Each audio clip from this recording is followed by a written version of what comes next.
Marcus Foligno will return, but a few others will not. A big roster juggle ahead of tonight's game against Columbus. We'll tell you who's in, who's out as we preview today's game on Locked on Wild. You're Locked on Wild,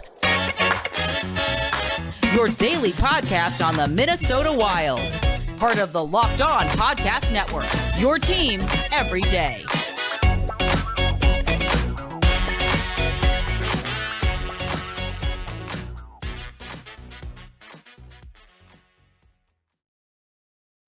What's happening, everybody? Welcome to another episode of Locked on Wild, your daily Minnesota Wild podcast, part of the Locked on Sports Podcast Network, your team every day.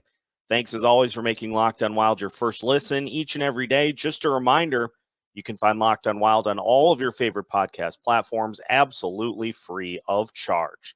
On today's episode, we'll preview tonight's matchup against the Columbus Blue Jackets with Kevin Gorg. We'll also talk about some of the roster changes that came out today ahead of the game tonight, and we'll talk some Toronto Maple Leafs as well.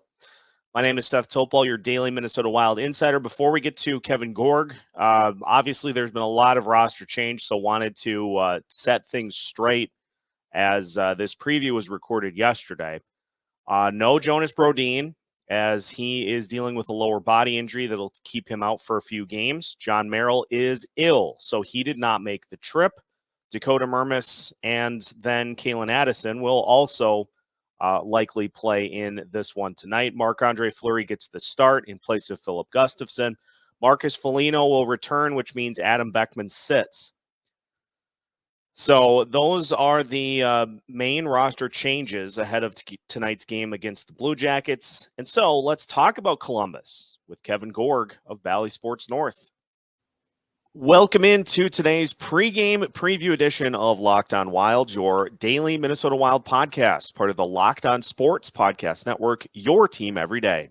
Thanks, as always, for making Locked on Wild your first listen each and every day. Just a reminder, you can find Locked on Wild on all of your favorite podcast platforms, absolutely free of charge.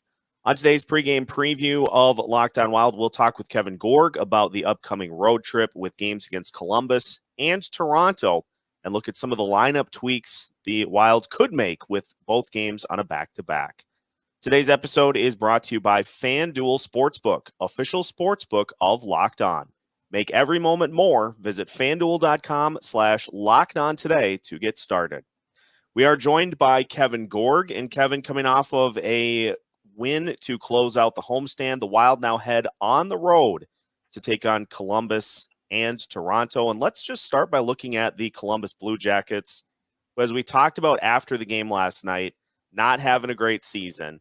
But if you look at it, the problems are more with the goaltending than they are with the offense. They still have plenty of firepower.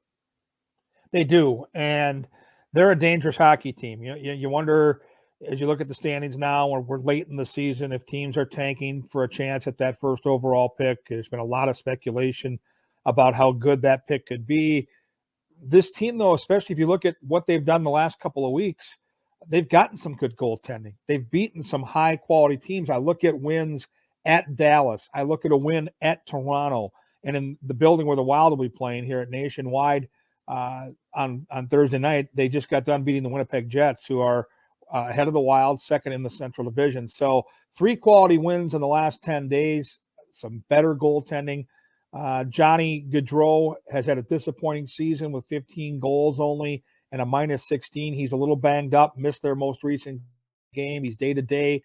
I think he'll play against Minnesota, but we don't know for sure.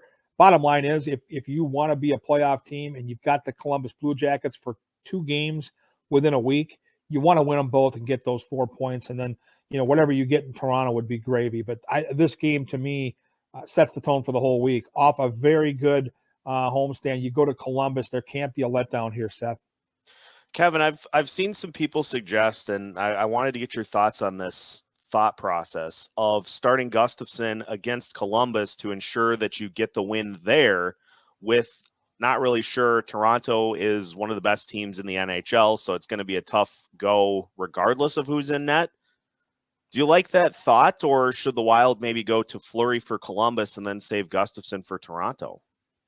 Either way, I think, you've got to split this up. So either way, you're going to split it. I would, if I were behind the bench and they left it up to me, I would start Gustafsson in that first game. And I'll give you my reasons right now. Number one, he's hot. You ride him. You let this continue. He was unbelievable in that victory at home to close out the homestand against the Kings, especially in the second period when LA really took charge of that hockey game and had momentum and had these grade A chances. The other thing, too, for me, Seth, is the psychology of these two games. If you're worried about a letdown, and if you think that the Wild might be looking past a team like Columbus, because Toronto is a big stage, it's a big name team, it's a cup favorite, and you go back to Fleury there, what is the message you're sending? I think you stay with the guy that right now is taken over as the number one goaltender. You keep your team thinking about the prize at hand, which is making sure you get those 2 points. And then the reason I like Marc-Andre Fleury in that game at Toronto, you're going to be a significant underdog. He's going to have a chip on his shoulder with something to prove. And you know, when your team, who's made up of a bunch of guys that grew up in Canada and look at the Toronto Maple Leafs as the New York Yankees of that country, and when you get to that building in downtown Toronto, there's a buzz when you hit the ice. They'll be ready to go. And you bank those 2 points if you can with Gustafsson. It's not a guarantee, but I think he gives you the best chance right now to get him because he's absolutely on fire. And then you roll the dice with a goaltender, Marc-Andre Fleury, that's capable of going out there and just going nuts, because we've seen him do this in his brilliant career, and he certainly has something to prove right now. Kevin, it sounds like Adam Beckman will make the trip with the hope that Marcus Foligno is close to returning, but good to see Beckman rewarded. And Dean Evison mentioned it's not just what he's bringing on offense, but he's playing a solid two-way game that we've seen from him over the last few games. And I thought he was great against the Kings, but he's been great ever since he's been up. Yeah, he's a fun-loving kid that brings energy to the locker room. And then when he gets on the ice, you've mentioned it, his game has matured. And that's what the American Hockey League is for. You want to see these kids go down there. Marco Rossi's going through that process right now. And certainly I think that's important for most young players. There are exceptions to that rule. Kirill Kaprizov, even Matt Boldy was only there for a short period of time. But some players need that seasoning. And Beckman looks like that guy. He's 21 years old. He's got a good size frame. He can rifle the puck. He's got offensive skills and hockey sense. So he's got a lot of the tools you need to be a National Hockey League player. But when we first saw him a year and change ago, he just didn't look ready. He looked a little bit green. He's gotten so much better without the puck. He's talked about it. He's learned the game the right way at the professional level. And now you're seeing him go out there and not just be an offensive threat, but be a guy that can help manage the puck defensively, be efficient, breaking the puck out from his wing position. So at some point, he likely is going to be sent back down to Iowa because Marcus Foligno will be on this trip, has been practicing and skating this week. So we'll likely see the Moose in a game somewhere along the way. But until that happens, I really like the game that Beckman's playing. Heartbreaking that goal got taken away last night because of just a millimeter of Ryan Hartman's skate being offsides 30 seconds before that puck went in. But how about him being on the power play and not looking out of place, too? Let's look at the silver lining to this whole thing. This kid's going to be a player. I think he's one of those young prospects that has allowed the Wild to gain a reputation for being a team that's got a very bright future. He and Marco Rossi, their goaltender Wallstead, all a part of that. And I think it's exciting to see him take another step in his career. Ryan Hartman with 2 goals, and now you've got the Kaprizov line with Kirill having, I think, 6 goals here in the month of February. Hartman now has 4. Zuccarello's got 8 points plus whatever he had against the Kings. It's a top line that really now has all 3 guys playing well, and that's dangerous for opponents, and it just takes some pressure off of the other guys on the roster to have to try to step up. Those guys have been great over the last handful of games when it's mattered most. Yeah, I'll give Dean Evison a lot of credit. I've watched him as a coach seem to know when to push the button and when to make the move. This is a coach and a coaching staff that puts a lot of time into the subtle decisions that make this chemistry work. And Ryan Hartman has found his confidence. And 2-3 weeks ago, he looked like a guy that was lost. He had to spend a night in the press box. He was taking frustrating penalties. His game just wasn't where it needed to be. But he slowly worked his way out of that. I go back to a game in Dallas where he had a goal taken away because of a weird goaltender interference situation. But he started to go to the net again, started to find his mojo. And he's at his best when he's in between those two guys. And you could say, well, anyone can play there. Well, yes and no. You've got to have the grit to go to the net. You've got to be able to open up the ice for Kaprizov and Zuccarello. And you've got to be able to keep up with their creativity. And Ryan Hartman can do that. People forget that this was a first-round draft pick of the Chicago Blackhawks. This guy has a ton of skill. He scored 34 goals last year. He hasn't been fully healthy. He hasn't looked like that player this year until this point. Seth, he's starting to look like that player right now. And if he can continue to play at the level he's playing at right now, what we saw at the tail end of this homestand, it's going to make that top line a real problem for teams as we move forward when these games really kind of count here in the final 25. So great for the Wild. Going to open up some things, I think, for the second and third line because people are going to have to spend even more attention trying to shut down Minnesota's top line. With the Wild also play the Toronto Maple Leafs on Friday to finish off the back-to-back. We'll talk more about Toronto and their new addition, Ryan O'Reilly. We'll talk Calen Addison as well as we continue our Locked on Wild pregame preview after this. Today's episode of Locked on Wild is brought to you by FanDuel Sportsbook. The NBA and the NHL seasons are over halfway through, and now is the perfect time to download FanDuel, America's #1 sportsbook, because new customers get a no-sweat first bet up to $1,000. That's bonus bets back if your first bet doesn't win. Just download the FanDuel Sportsbook app. It's safe, secure, and super easy to use. Then you can bet on everything from the money line to point scorers to three-pointers drained.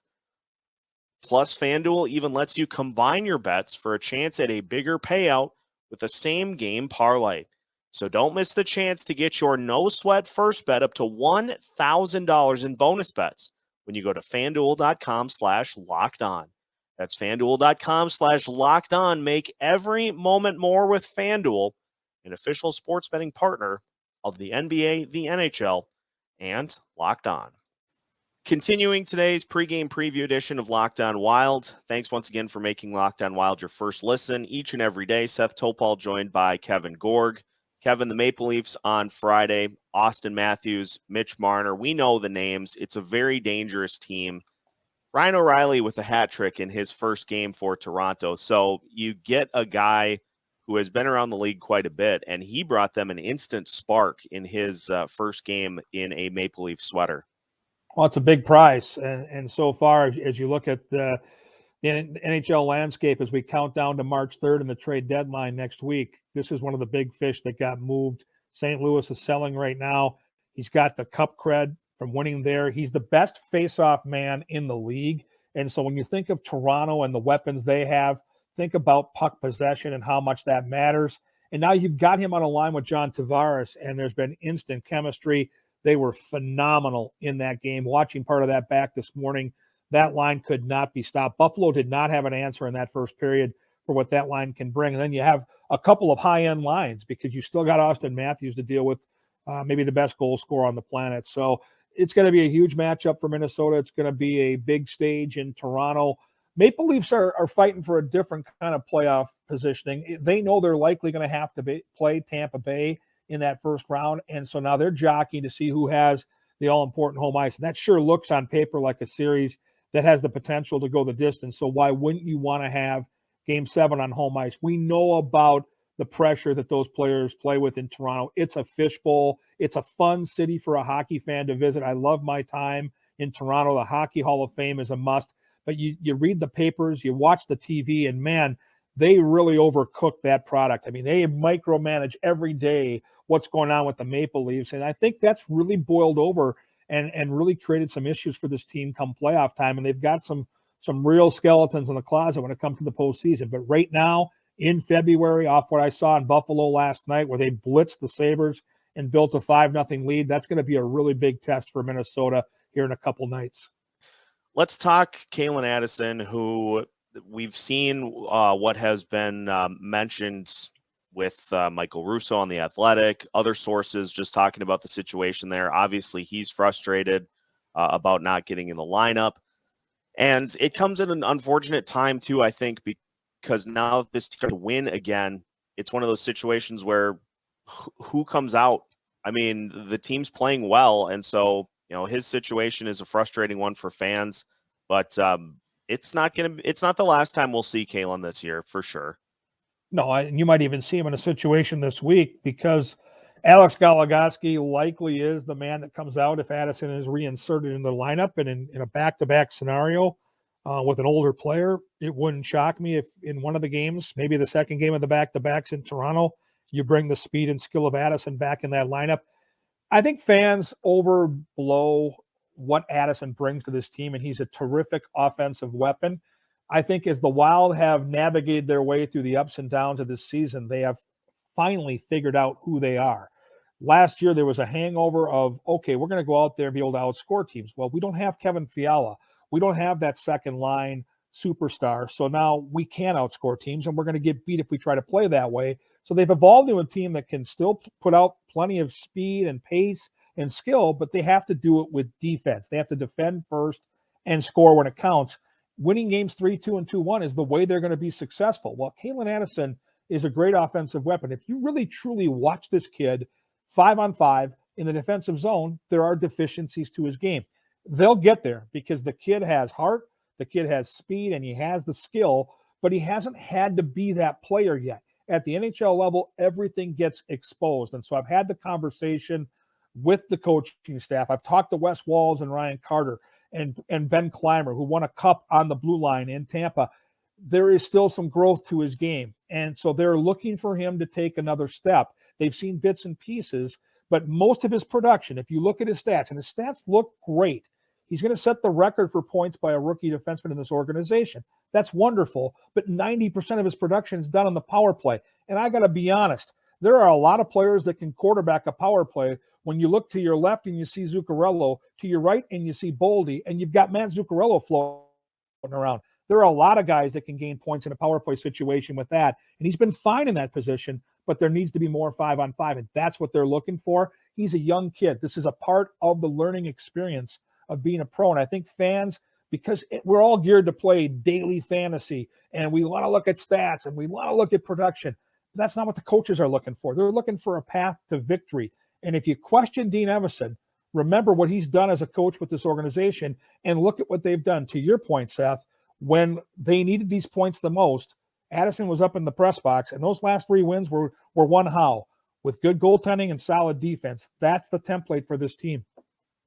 Kevin, we'll see how things play out in these 2 games, and we look forward to getting a chance to catch up with you again on Sunday with the Wild at home for a little mini homestand after the big homestand. So thank you, as always, for the time here today, and Wild fans, make sure you check out Locked on Wild. We've got you covered with all sorts of content, pre- and post-game, as well as full episodes throughout the week as well. So make sure to add it to your daily and weekly listening plans. All part of the Locked on Sports Podcast Network.